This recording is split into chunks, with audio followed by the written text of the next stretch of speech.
ঐতিহ্যবাহী সামরিক পোশাকের পরিবর্তে পশ্চিমা ধাঁচের পোশাক গ্রহণ করেছেন বিদ্রোহী বাহিনীর প্রধান আহমেদ আল শারা। হায়াত তাহরির আল শাম সহ বিভিন্ন গোষ্ঠীর নেতৃত্ব দেয়া জুলানি নামেও এনেছেন পরিবর্তন। নিজের বাহিনী ও দেশকে নেতৃত্ব দিতে বছরের পর বছর ধরে নিজেকে গড়ে তুলেছেন তিনি। তার নেতৃত্বে মাত্র ১২ দিনই পতন ঘটে সিরিয়ার ৫০ বছরের আসাদ সাম্রাজ্যের। সিরিয়াকে স্বৈরাচার মুক্ত করার পরপরই অন্তর্বর্তী সরকার গঠন করেন তিনি। দেশকে পুনর্গঠনে মনোযোগ দেন আল শারা। তাই নতুন করে কারোর সঙ্গে সংঘাতে যেতেও রাজি নয় বিদ্রোহী বাহিনী। বিনিয়োগে আকৃষ্ট করতে অন্য দেশে থাকা ধনী সিরীয় ব্যবসায়ীদের সঙ্গে যোগাযোগ রাখছেন তারা।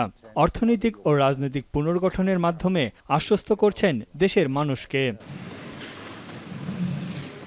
এরই মধ্যে মাঠে নেমে পড়েছেন আহমেদ আল শারা। বৈঠক করছেন বিভিন্ন দেশের কূটনীতিক ও শীর্ষ কর্মকর্তাদের সঙ্গে। সিরিয়ার প্রতিরক্ষা মন্ত্রণালয় ও সামরিক বাহিনীকে নতুন করে সাজানোর কথা বলেন তিনি।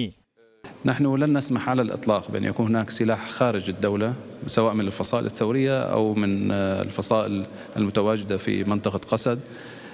يجب إنهاء هذا الملف بأقصى سرعة ممكنة لأنه তুরস্কের মিত্র আসাদ সরকারের পতনের ২ সপ্তাহ পরই দামেস্ক সফরে গেলেন তুর্কি পররাষ্ট্রমন্ত্রী হাকান ফিদান। সাক্ষাৎ করেছেন সিরিয়ার ক্ষমতা গ্রহণ করা আহমেদ আল শারার সঙ্গে। গেল শুক্রবার তুরস্কের প্রেসিডেন্ট এরদোয়ান বলেছিলেন সিরিয়ার নতুন প্রশাসনের সঙ্গে কাজ করতে আগ্রহী তিনি।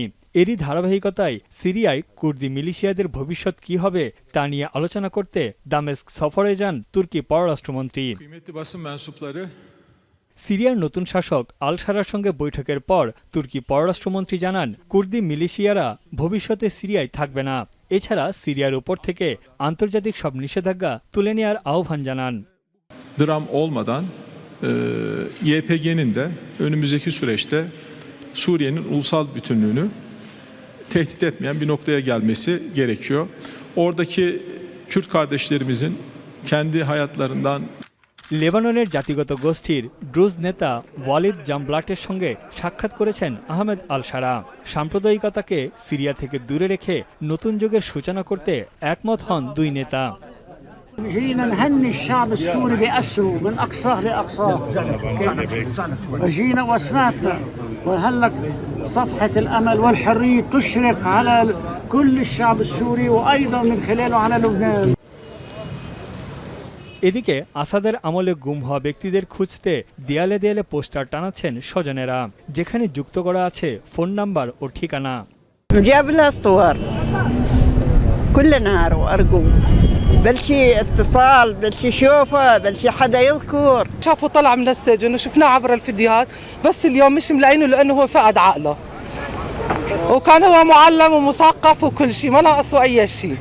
এদিকে ক্ষমতাচ্যুত প্রেসিডেন্ট বাশার আল আসাদের সেনাবাহিনী ও তার নিরাপত্তা বাহিনীর সদস্যরা ক্ষমতাসীন হায়াত তাহরির আল শামের কাছে অস্ত্র জমা দিচ্ছেন। যাদের বিরুদ্ধে অপরাধমূলক অভিযোগ নেই তাদের স্বাভাবিক জীবনযাপনের অনুমতি দেওয়া হয়েছে। এছাড়া লুট হওয়া রাষ্ট্রীয় গুরুত্বপূর্ণ জিনিসপত্র ফিরিয়ে দিচ্ছেন সিরিয়ার জনগণ। তানভীর জানি, এখন বিশ্ব। সানবিট সব দিবে সামাল। সানবিট ম্যাজিক প্রেস ডিশওয়াশিং এর মাথা ঘোরানো সলিউশন।